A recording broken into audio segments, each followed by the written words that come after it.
مجرم په دو طریقو خلاصیږي دنیا کې ګوره کنه، یا په سفارش خلاصیږي یا په پیسو ورکولو خلاصیږي.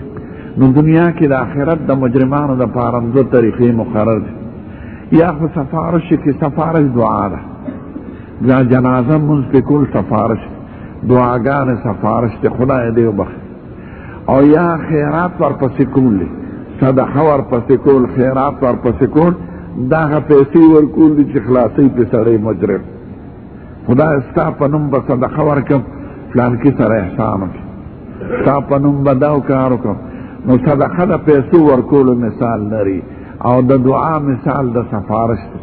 نو مجرم په دې دوو طریقو په دنیا کې خلاصېږي، نو آخرت کې خدای ده آخرت د مجرمانو دپاره دا دو طریقې وي، یا دعا او یا خیرات ورپسې کوي.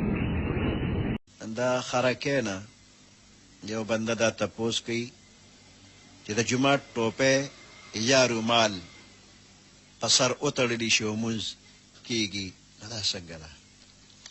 په سرتوره باندې مونځ کول د سړو دپاره دا مکروه دي. نو د سرتور سر په ځای باندې سر پټول دا افضل دي.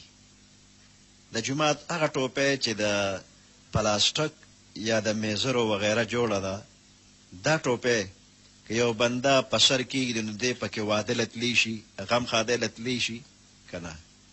که چېرې په دې کې غم خادیل او واده لتلل دته مناسب ښکاري نو مونځ دې هم پکې وکړي، او که نه غم خادیله په دې ټوپۍ کې ورته ځان بدې ښکاري نو د خدای په مخ کې په داسې ټوپۍ کې مونځ کول مکروه.